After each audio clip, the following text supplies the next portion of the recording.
and B, large intake of alcohol. So these are the main causes of the liver failure. So because of these reasons, our liver get damaged, and when the liver is damaged to such an extent that the damage is irreversible and the medication stop working and the liver's functions are not proper anymore, that time the liver transplant is recommended.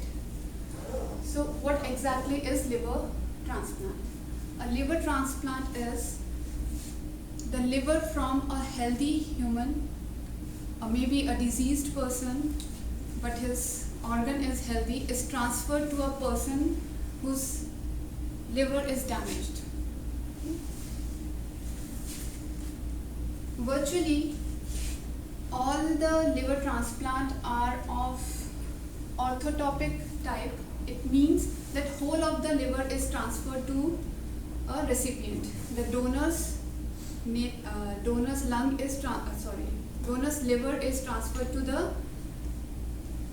recipient. The whole of the organ is transferred.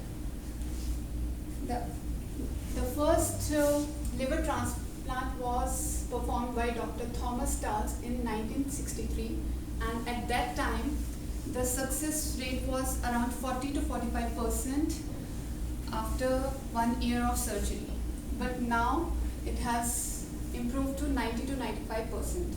So the success rate has gone very high. Around 400 people in Canada is every year undergoing liver transplantation. Now, the next I would like to talk about is types of liver transplant. The first one is the classic type, that is the orthotopic transplant that I already mentioned, that the whole of the liver from the donor is transferred to the recipient. The next is living donor transplant. It means that a living, willing person is ready to donate a part of his liver to the donor. So one very interesting part of liver is that it has the property to regenerate. Now, as you can see in the diagram here, it has right lobe and left lobe. So suppose there is a living person, he can donate his right lobe to a child, and the donor's liver will be regenerated, and even the recipient who has received only this much part of the liver, even in the body of that recipient, the liver will regenerate, and it just within a week 80 to 85% of the liver is regenerated. The third type is split type liver transplantation. It means from a dead person who has recently been deceased, from that person a liver is taken out and the right lobe is transferred to a adult, transplanted to an adult, and the left lobe is transplanted to a child, and so from one liver 2 lives are saved. The next we move on to auxiliary liver transplant. In auxiliary liver transplant, the person's deceased part is removed. Suppose a person is having a liver problem, so only the right lobe is affected with it. So the right lobe is removed, and from the donor, right lobe is transplanted to the recipient, and it is allowed to recover.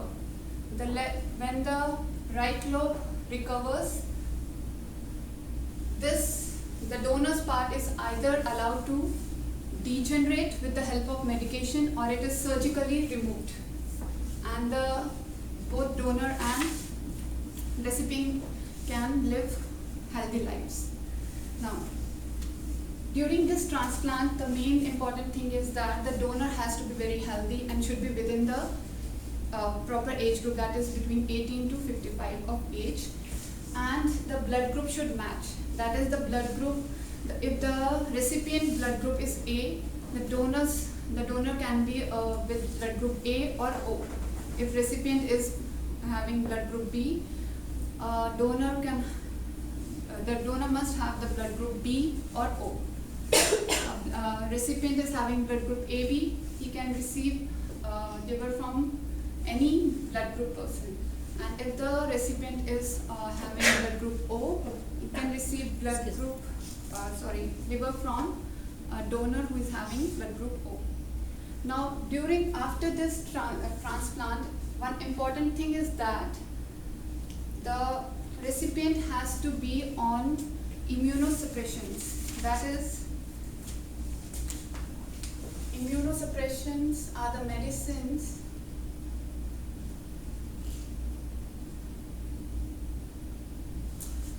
medicines which are required for the recipient to take throughout the life to remain alive. It's because if this is the donor's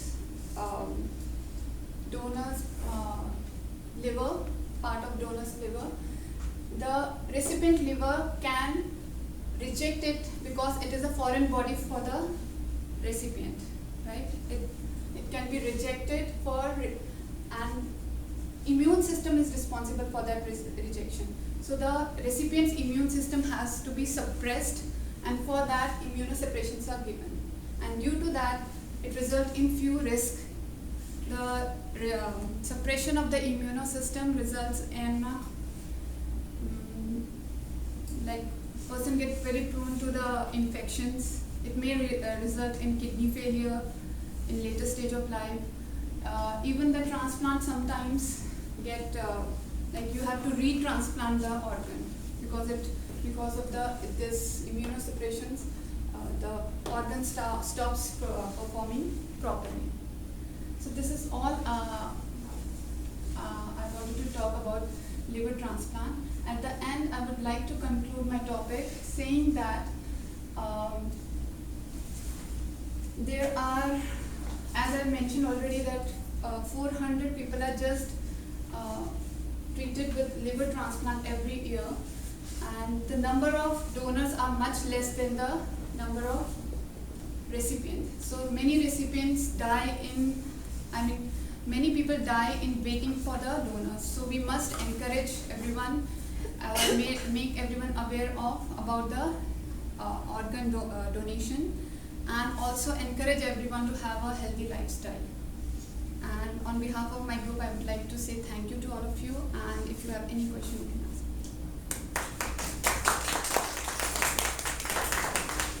Any questions? I forgot to ask questions to your group. Any questions about organ donation or